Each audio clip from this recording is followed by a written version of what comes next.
Jeudi 10 avril 2025. J'étais tranquillement en train de travailler quand soudain j'ai reçu une notification particulière. Pierre Fillon a posté une nouvelle publication sur Instagram. Oui, Pierre Fillon, président de l'Automobile Club de l'Ouest, l'organisateur du WEC et des 24 heures du Mans. C'est sûrement la seule personne où les notifications sont mises sur mon Instagram d'ailleurs, car je sais qu'à chaque fois qu'il publie quelque chose, c'est soit pour remercier des personnalités, soit pour annoncer des dingueries. Et je m'y suis pas trompé. McLaren, vainqueur des 24 heures du Mans 1995 et également le constructeur le plus hype du moment avec la Formule 1, annonce ce retour en catégorie reine de l'endurance, l'Hypercar, prévu pour 2027. J'en ai connu des annonces d'arrivée en catégorie de sport automobile, quelle que soit la catégorie, Formule 1, WEC, même du rallye, quel que soit et tout, mais jamais je n'ai ressenti ce que je ressens là avec l'annonce de McLaren. J'arrive pas à décrire ce que je ressens. Depuis quelques années maintenant, ce qui se passe en catégorie reine du sport automobile d'endurance semble irréel, mais dans le bon sens. McLaren est le 17e constructeur automobile qui annonce son arrivée dans la catégorie Hypercar, une catégorie de sport automobile qui est en train de vivre sa 5e année de compétition. Comment c'est possible ? Comment l'ACO et la FIA ont réussi à faire un championnat de cette qualité-là? C'est une question qu'on va essayer de répondre aujourd'hui dans cette vidéo. Vous êtes prêts? C'est parti!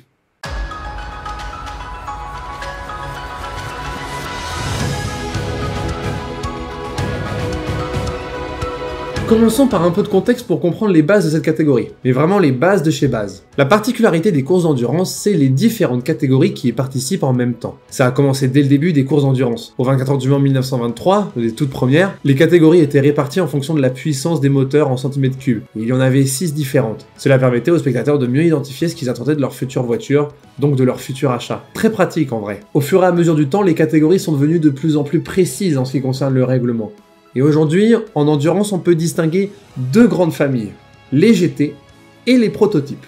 Les GT, ce sont des voitures adaptées à des voitures de série, ouvertes à l'amateurisme, facile d'identification. On reconnaît facilement les Porsche 911 ou autres Ferrari 296 très facilement. L'autre grande famille, ce sont les prototypes. Trois familles principalement. Le LMP3, très peu performant, mais c'est un entrée de pointe dans certains championnats. Le LMP2, catégorie de prototypes très performante, où les équipes sont ultra professionnelles, les pilotes aussi, même si la présence d'amateurs est obligatoire. Et la dernière, l'Hypercar, la catégorie reine, que l'on va détailler dans cette vidéo. Mais oui, vous devez vous dire, LMP3, LMP2, où est le LMP1?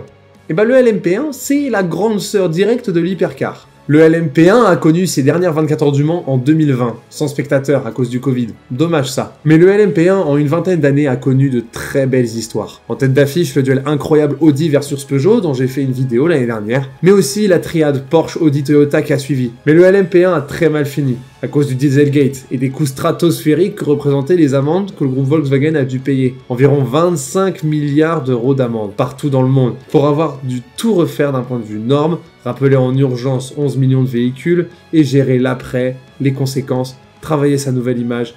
Et ça coûte énormément d'argent. Mais il y a bien d'autres choses qui coûtent beaucoup d'argent. Au milieu des années 2010, donc au moment où le Dieselgate a explosé, Audi et Porsche étaient engagés en WEC et en endurance. Et un programme, ça coûtait 200 voire 300 millions d'euros l'année. Les chiffres sont conséquents. Et surtout, les prix depuis l'hybridation des véhicules a explosé, vu que les voitures sont devenues tellement puissantes. Les voitures tournaient sur le circuit du Mans en moins de 3 minutes 20, ça frôlait même les 3 minutes 16. C'était un truc de fou. Mais du coup, le groupe Volkswagen avait deux marques engagées en endurance, Audi et Porsche. Et à la fin de la saison 2016, ils se sont dit qu'il fallait qu'il y en ait un qui saute. Et vu qu'à la fin de la saison 2016, Porsche gagne les 24 heures du Mans et est champion du WEC, c'est Audi qui est sur la sellette. Ils iront en Formule E pour se racheter une image, puis au Dakar, puis en Formule 1. Porsche, eux, ne fera plus qu'une seule saison, en 2017, avant de partir à son tour. Puis, elle aussi, d'aller en Formule E. En 2018, on se retrouve donc avec une seule marque en LMP1, Toyota, et aucun grand autre constructeur veut se joindre à la fête. Les coûts sont trop importants et Toyota est bien trop installé pour essayer d'aller les taquiner. Ce serait vraiment de l'argent gâché. La catégorie LMP1 est officiellement morte. Il est impossible de faire quelque chose avec ça, il n'y a plus rien à faire. Il faut tout révolutionner. Surtout que là, on est en 2018, au moment où je parle là, dans cette anecdote. Ça veut dire que dans 5 ans, c'est le centenaire des 24 heures du Mans. Donc, il faut que ce soit parfait. Du moins le plus parfait possible. On peut pas avoir Toyota qui gagne de 10 tours d'avance pendant le centenaire des 24 heures du Mans. C'est impossible. C'est intolérable. C'est alors qu'on se rappelle des deux plus grands âges d'or de l'endurance. Ils sont très simples. Le groupe C, dans les années 80, et les GTP, à la fin des années 90. Lors de la catégorie GTP, plusieurs grands noms d'automobiles étaient présents. Porsche, Nissan, McLaren, Panoz, Toyota, Mercedes, Audi était présent. Les éditions 98 et 99 étaient folles. Dans les années 80, le groupe C aussi a connu de très grands noms, comme Aston Martin, Ford, Jaguar, Lancia, Mazda, Mercedes, Nissan, Peugeot, Porsche, Sauber, Toyota, WM, et encore je dis pas le nom de tous les petits constructeurs qui y ont participé. Mais qu'est-ce qui faisait que ces règlements étaient si populaires et si attractifs? La réponse se tient en deux arguments.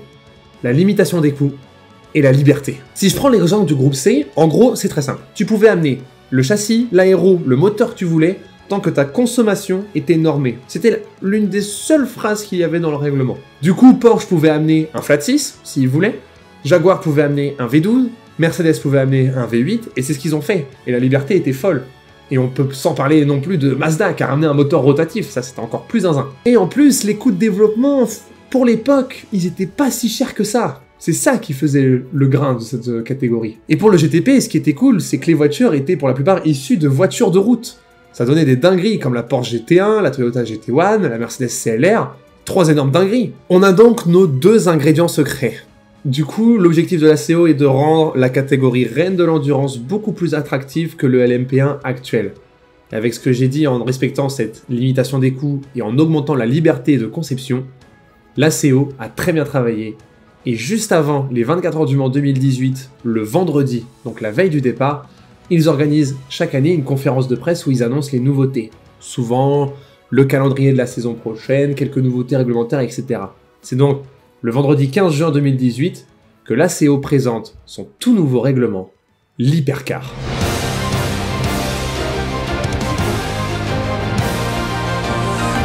Bon, à quoi ressemble le règlement Hypercar? Alors déjà, c'est annoncé, elles seront moins bien puissantes que la LMP1. Je vous donne la version officielle qui a bien sûr été travaillée entre le moment de l'annonce de 2018 et sa version finale, mais autant que je vous donne la version finale directe, la vidéo sera beaucoup plus simple. Je vous mets un tableau comparatif entre le LMP1 et les Hypercars. D'un point de vue puissance, les Hypercars, 680 chevaux maximum, alors que les LMP1, il n'y avait aucune limite, et ça frôlait les 1000 chevaux, voire ça les dépassait. Les Hypercars pèsent 160 kg en plus minimum par rapport au LMP1, elles sont presque 30 cm plus longues, presque 20 cm plus larges, ça se voit que les voitures sont beaucoup plus grosses d'ailleurs. En ce qui concerne la technologie moteur, c'est au choix, et on a même le choix de le faire hybride ou non hybride. Le rythme de course au vent est attendu autour des 3 minutes 30, ce qui est 10 secondes de plus que les LMP1 hybrides de l'époque. Il est annoncé que les constructeurs ont énormément de liberté en ce qui concerne le châssis, l'aéro, etc. Comme la recette magique que j'ai expliquée juste avant.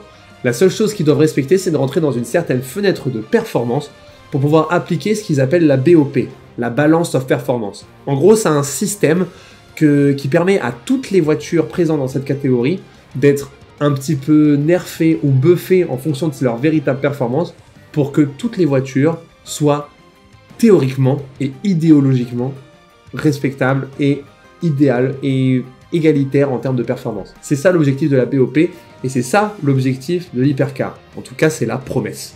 Et accessoirement, la voiture de compétition peut être adaptée d'une voiture de série. Une Hypercar quoi. Le début en compétition de la catégorie Hypercar est prévu pour la saison 2020-2021 du WEC. Car oui, à l'époque, la saison était sur 2 années différentes, pour finir aux 24 heures du Mans, en juin.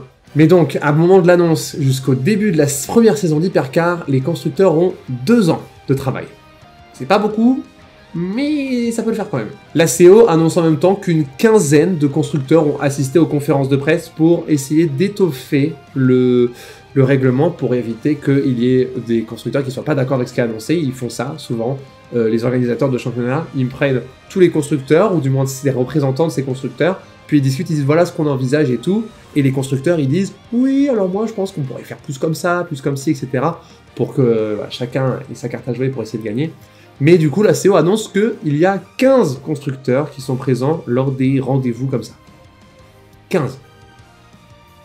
On se foutrait pas un peu de notre gueule en vrai? Après oui, on a déjà des rumeurs qui circulent sur les potentiels noms que l'on verra dans cette catégorie. Elle fait un peu rêver cette liste. Ferrari, Mercedes et Porsche sont les 3 noms qui résonnent le plus. Et le 25 juillet 2018, on a notre premier constructeur qui officialise son arrivée dans la réglementation Hypercar, Glickenhaus.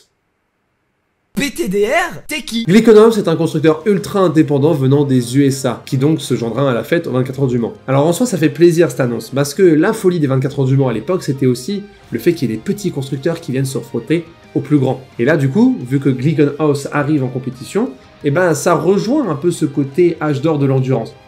Donc, la plupart des gens, à la suite de cette annonce, sont contents. Tout le long de l'année 2018, le règlement Hypercar fait parler de lui. On suppose, on se pose des questions, on se dit « ça va être très bien », d'autres se disent « ça va être nul à chier ». Mais le 5 décembre 2018, la FIA pose sur la table un énorme document qui est le règlement technique de la catégorie Hypercar.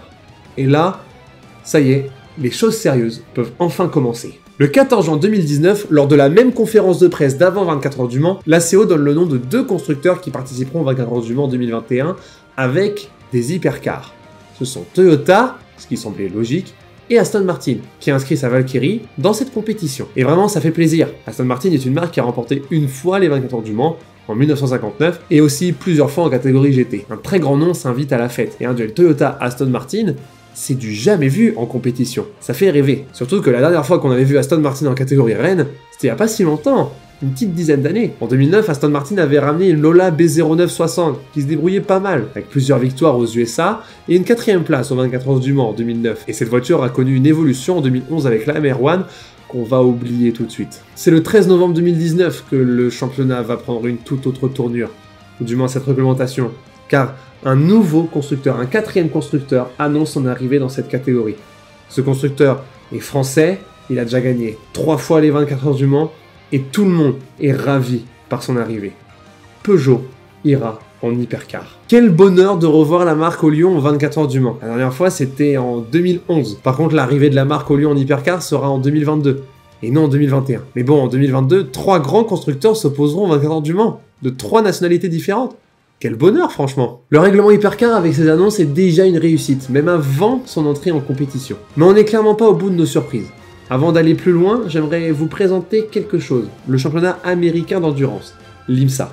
The International Motorsport Association WeatherTech Sport Car Championship, que l'on traduit par le championnat WeatherTech de voitures de sport organisé par l'IMSA, que l'on appelle plus communément l'IMSA, et le championnat de course d'endurance américain. La totalité des courses a lieu en Amérique du Nord, toutes aux USA, sauf une au Canada. Le championnat passe par les plus grands circuits des USA, Road Atlanta, Long Beach, Laguna Seca, Watkins Glen et bien sûr Sebring et Daytona pour ne citer que. Comme vous le savez sûrement, en sport automobile, il existe ce qu'on appelle une triple couronne.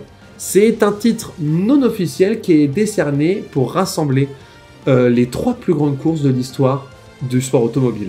On a le Grand Prix de Monaco de Formule 1, les 520 d'Indianapolis et les 24 heures du Mans. Eh bien sachez qu'il existe une sous-catégorie de la triple couronne qui est la triple couronne de l'endurance. Et ça réunit les 3 plus grandes courses d'endurance du monde. On a bien sûr les 24 heures du Mans, mais on ajoute à ça les 24 heures de Daytona et les 12 heures de Sebring.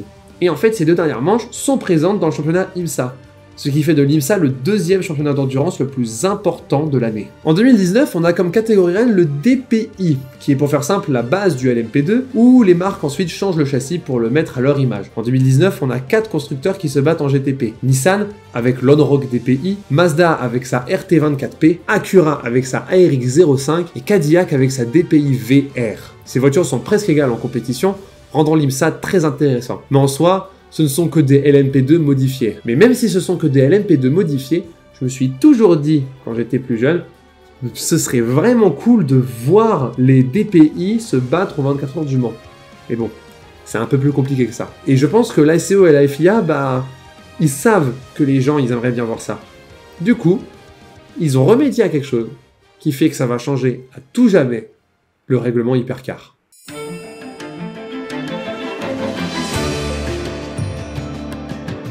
Le 24 janvier 2020, en marge des 24 heures de Daytona de la même année, l'IMSA annonce sa nouvelle réglementation de la catégorie Rennes. Tout comme le DPI, elle est basée sur un des 4 châssis de la catégorie, que ce sont Orica, Ligier, Dallara et Multimatic, les 4 plus grands constructeurs de châssis en endurance. Le moteur est obligatoirement hybride, et d'ailleurs le système hybride de la voiture est commun à tous, tout comme certaines autres pièces de la voiture, comme la batterie ou encore la boîte de vitesse. Le moteur thermique est lui au choix. Les coûts ne sont pas très élevés, encore moins que le LMH. La voiture doit peser 1030 kg, comme les LMH du WEC. Elles ont quasiment les mêmes mesures que les LMH. Elles ont la même puissance réglementaire de 680 chevaux comme les LMH. Mais la seule différence, c'est que ça doit être des équipes privées qui engagent les voitures, avec l'aide des constructeurs de base bien sûr. Et la réglementation se nomme LMDH, pour Le Mans Daytona H. Le H, on sait pas trop si c'est pour hybride ou hypercar. Il existe toutes les versions sur internet, du coup, moi perso, je dis juste LMDH. Mais pourquoi Le Mans Daytona? Bah tout simplement parce que ces voitures pourront faire l'IMSA et le WEC dans la catégorie reine en se battant avec les LMH. C'est historique. Leur entrée en compétition de ces LMDH est prévue en 2022 pour l'IMSA et sur la saison 2021-2022 pour le WEC. Donc un an après les LMH. Et clairement ça fait ultra plaisir. Surtout que là on se dit que ça fait potentiellement 8 constructeurs qui viendraient se battre en 24 heures du Mans. Parce qu'on ajoute les 4 actuels de l'IMSA, donc Mazda, Nissan, Cadillac et Acura, qui viendraient se joindre à la fête avec les 4 constructeurs qu'on a déjà de base en hypercar, qu'on a annoncé leur arrivée en catégorie hypercar ou WEC, que sont Glickenhaus, Aston Martin, Toyota et Peugeot. Ça fait 8 constructeurs. C'est un truc de fou. À la suite de cette annonce, l'internet des passionnés de sport automobile est en train d'halluciner. On peut enfin, depuis de nombreuses années, gagner les 3 manches de la triple couronne de l'endurance avec la même voiture. Ça rappelle clairement le groupe C, ça rappelle un petit peu ce qu'il y avait au début de l'ère LMP1. Ça faisait plus de 15 ans que c'était plus possible, mais l'IMSA et l'ACO se sont rapprochés pour faire de ce règlement technique une masterclass, et clairement ça fait ultra plaisir. Par contre, suite à l'annonce de ce championnat, Aston Martin met en pause son programme Valkyrie, car l'idée d'engager une LMDH serait avantageuse, donc ils y réfléchissent. Et aussi, parce que la marque voudrait revenir en Formule 1, et donc laisse en arrière leur projet en endurance. Il y a une autre chose qui va ralentir l'arrivée des LMH et des LMDH en compétition, c'est le Covid. On va se l'avouer, à partir de mars 2020, le monde entier est en pause. Ce qui fait que les arrivées de ces nouveaux règlements techniques est retardée. Et surtout, on modifie le championnat du WEC. Il revient en saison complète sur une année. Pour les LMH, leur arrivée en compétition en WEC est à partir de la saison 2021. Et en ce qui concerne les LMDH, ils arriveront en IMSA et en WEC en même temps pour la saison 2023, pour le centenaire des 24 heures du Mans. Je pense que c'est lié. Le Covid se passe, on est le 18 septembre 2020 et l'écurie Bike-OLS annonce son arrivée en compétition avec une LMH, sous le nom de Van Wall. Van Wall, pour ceux qui ne savent pas, c'est un très ancien nom de l'automobile et du sport automobile, très peu connu de nos jours car il est quasiment mort. Mais c'est quand même le nom du constructeur ayant gagné le premier titre de Formule 1 de l'histoire en 1958. Début de compétition, voulu en 2022. On est quand même sur un nouveau nom historique de l'endurance et du sport automobile en général, surtout du sport automobile en général, qui se rejoint en Sarthe pour se battre en hypercar. Plus les annonces vont, plus ça devient n'importe quoi. Mais à partir de cette fin d'année 2020, l'ACO et la FIA, et même les fans, et même tous les autres constructeurs, vont vivre des annonces par-ci par-là, qui vont changer à jamais cette catégorie, et surtout, on ne contrôlera rien pendant une année qui restera gravé dans les mémoires.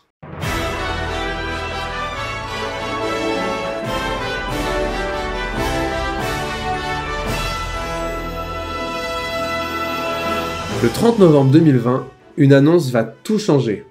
Audi, deuxième marque qui a gagné le plus de fois les 24 heures du Mans, revient avec une LMDH, début de compétition pour 2023. Audi revient au Mans après être parti en 2016. Vous n'imaginez pas le bonheur que c'était cette annonce. J'étais comme un fou. C'est mon équipe de cœur. On a le retour d'Audi versus Peugeot en endurance. L'histoire est folle. 18 jours plus tard, le 16 décembre, c'est Porsche qui annonce son arrivée pour 2023 avec une LMDH. Plus grand constructeur des 24 heures du Mans avec 19 victoires. Mais où allons-nous? Le rêve est bien plus grand qu'espéré. Mais c'est le 24 janvier 2021. Donc un mois plus tard que le monde de l'automobile va exploser. Car après le premier et le deuxième constructeur le plus victorieux en Sarthe qui se joint à la fête, il manque le troisième. Ferrari, avec ses 9 victoires mancelles, revient en 2023 avec une LMH. Ferrari, c'est le plus grand nom du sport automobile. C'est la passion, c'est la grandeur, c'est les victoires, c'est le rouge, c'est l'Italie, quoi. On n'avait pas vu Ferrari officiellement au Mans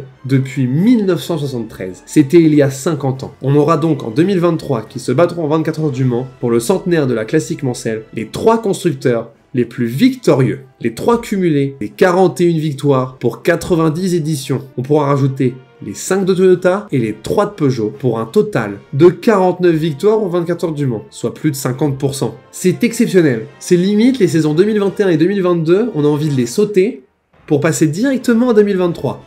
Et pourtant, la saison 2021 du WEC, elle approche à grands pas. Ça y est, l'Hypercar rentre enfin en compétition le 1er mai 2021 sur le circuit de Spa-Francorchamps et la grille est vide.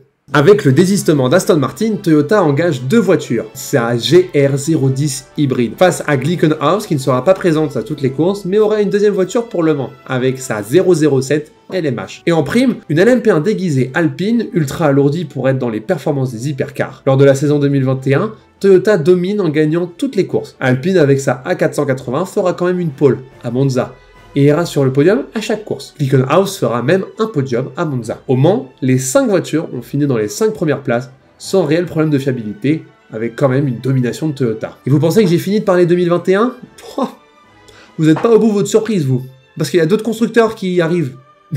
Le 26 janvier 2021 donc, Acura annonce son arrivée en LMDH, mais n'ira que dans le championnat américain, donc pas au WEC, et donc pas au Mans. Dommage. Mais ça fait un constructeur de plus. Le 10 juin 2021, BMW annonce son arrivée en LMDH, mais eux aussi que en IMSA. Mais je ne comprends pas ces constructeurs qui ramènent des LMDH pour juste faire l'IMSA. Ça n'a aucun sens.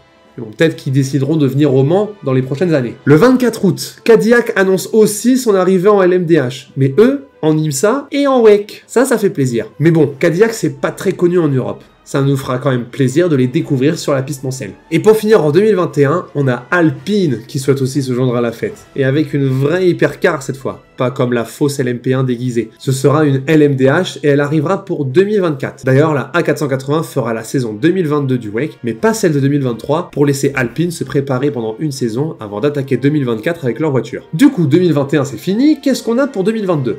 On a du bon, du très bon et du moins bon. On va commencer par le moins bon, ça vous va ? Durant le mois d'août, Audi annonce son arrivée en Formule 1 pour la saison 2026 avec la nouvelle réglementation moteur, mais doit annuler son programme LDMH pour le contrôle des coûts. Même 3 ans après, je suis toujours dégoûté. Pour la saison 2022, 6 hypercars sont inscrites en endurance. On a nos 2 Toyota classiques, l'Alpine A480, une Glickenhaus, invitée d'une deuxième pour les 24 heures du Mans, et 2 autres voitures. Les Peugeot 9X8. On a enfin un nouveau constructeur qui se joint à la fête. On passe vite fait dessus, mais la voiture est magnifique, on ne dirait même pas une voiture de course, elle est agressive, bref, c'est parfait. Par contre, elle commencera la compétition après les 24 heures du Mans, donc lors des 6 heures de Monza, en juillet. Van Wall, qui voulait venir dès 2022, n'a pas été réaccepté pour diverses raisons. Ils tenteront à nouveau en 2023. Quand on arrive au Mans, Alpine est en tête du championnat. Les Toyota ont eu des problèmes techniques et Alpine a même réussi à gagner la première manche de la saison. La Glickenhaus finit 3ème lors des 2 courses d'avant les 24 heures, avec notamment la pole position à Spa-Francorchamps. Cependant au Mans, Toyota était bien au-dessus de la compétition, et Alpine a connu d'innombrables problèmes. Glickenhaus finit encore une fois sans problème, en 3ème et 4ème place. La fin de saison sera donc avec les Peugeot, qui connaissent des calvaires d'un point de vue fiabilité. La voiture n'est pas encore au point, on verra bien pour la saison 2023. Toyota gagne quand même le championnat 2022 avec 5 points d'avance sur l'Alpine, qui finit quand même vice-championne, avec 2 victoires. Mais 2022, c'est à nouveau des bonnes nouvelles. L'ACO, au courant de l'année, annonce que des écuries privées pourront acheter des hypercars pour se battre avec les voitures officielles. Ça fait plaisir. Et on a déjà 2 écuries qui annoncent leur arrivée en hypercar en 2023 au WEC. On a le team Jota, très grande équipe de la LMP2, d'ailleurs, qui a gagné les 24 heures du Mans 2022 et le championnat du WEC 2022 en LMP2, donc ils vont joindre au WEC.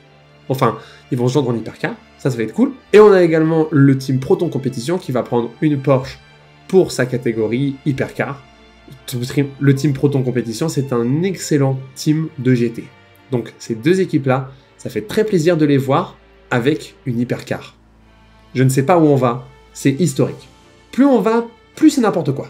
On a vraiment de la chance pour cette catégorie. On a même cette année-là 2 nouvelles annonces de constructeurs, tous les 2 italiens d'ailleurs. Isotta Fraschini, constructeur légendaire du début du XXe siècle, qui revient d'entre les morts, qui travaillait en secret, qui va arriver dès 2023. Et surtout Lamborghini, qui se lance pour la première fois en compétition prototype de son histoire, avec comme objectif 2024. En vrai, plus on avance dans le temps, plus les annonces c'est du grand n'importe quoi.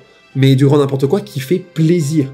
C'est historique ce qui est en train de se passer. Mais du coup, on se pose une question, est-ce que tous les constructeurs vont tenir la route pendant cet événement? Et ça, c'est la grande question qu'on aura la réponse que en 2023, voire 2024. Mais 2022, c'est surtout l'année où tous les constructeurs qui vont arriver pour 2023 révèlent leur voiture au fur et à mesure de la saison.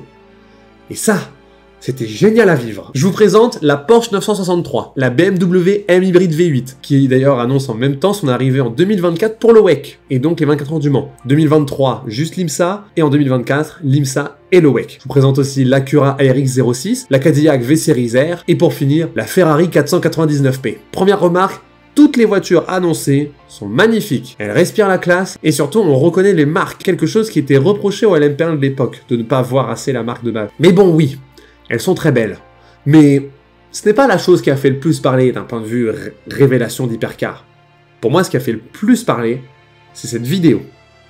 Ou du moins cette musique.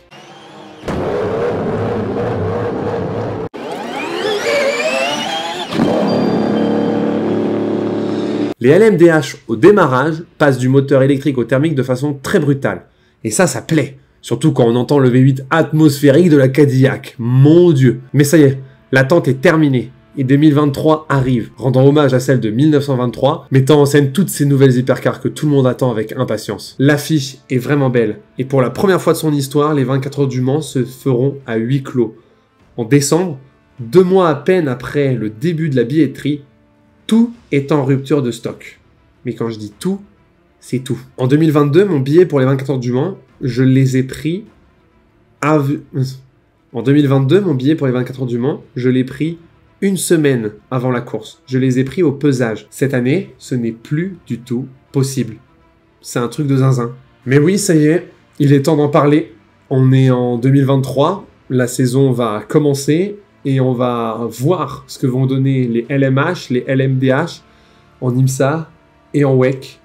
Mais clairement, personne n'était prêt pour ce qu'il s'est vraiment passé.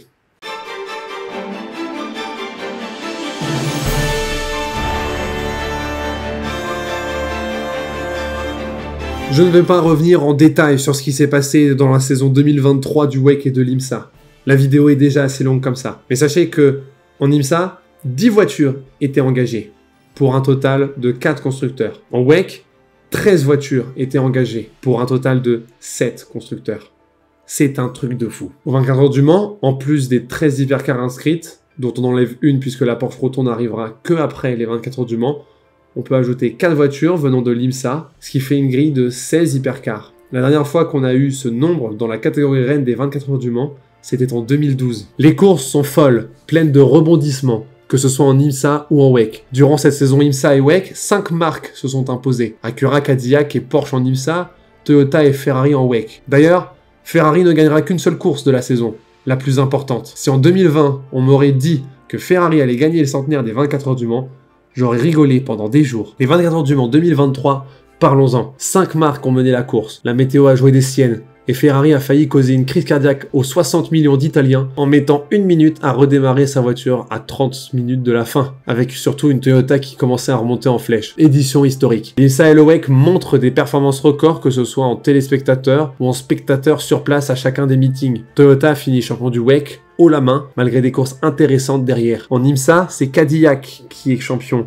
avec un suspense jusqu'à la dernière course. Au cours de la saison 2023, Alpine dévoile son A424 et Lamborghini dévoile son SC63. Deux nouveaux bangers absolus visuellement. Donc, on se met bien pour 2024. Et en cerise sur le gâteau de l'année 2023, en octobre, Aston Martin annonce que la Valkyrie viendra réellement se frotter au WEC en 2025. On ne réalise pas la chance qu'on est en train de vivre actuellement en sport d'endurance. C'est une dinguerie. 2024 a été encore meilleur que l'année précédente, que ce soit en WEC ou en IMSA. Au Mans, à Daytona, tout a été meilleur. Porsche a dominé les 2 championnats, les courses étaient magiques, irrespirables, et je n'ai plus rien à ajouter pour 2024. Ou sinon, je vous invite à aller voir la vidéo que j'ai réalisée cette année en parlant du championnat du WEC 2024. C'est l'une des vidéos que j'ai préféré faire, je vous invite à aller la voir, elle est vraiment géniale. Et en 2025, au vu des 4 courses qu'on a pour l'instant eues, clairement, on va toujours aller de plus en plus loin et de plus en plus fort avec la catégorie hypercar. Pour le futur de la catégorie, ce que l'on sait déjà, c'est que la réglementation va durer jusqu'en 2029. Donc, on en a encore pour quelques années. Après, il n'est pas dit que l'ACO va continuer à pousser la fin du règlement hypercar dans le temps.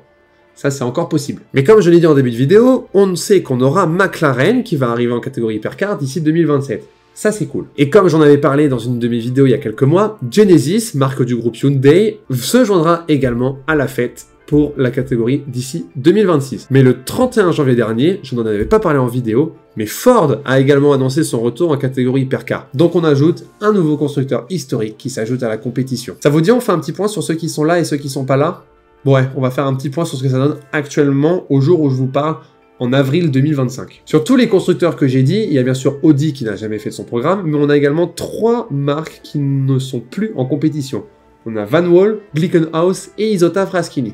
Et je pense clairement que ce sont des projets morts qu'on ne verra malheureusement plus jamais en compétition. Je peux quasiment ajouter dans cette catégorie de projets quasiment morts le projet Lamborghini parce que ça sent un peu le roussi chez Lamborghini, même si le projet vit encore un petit peu en IMSA.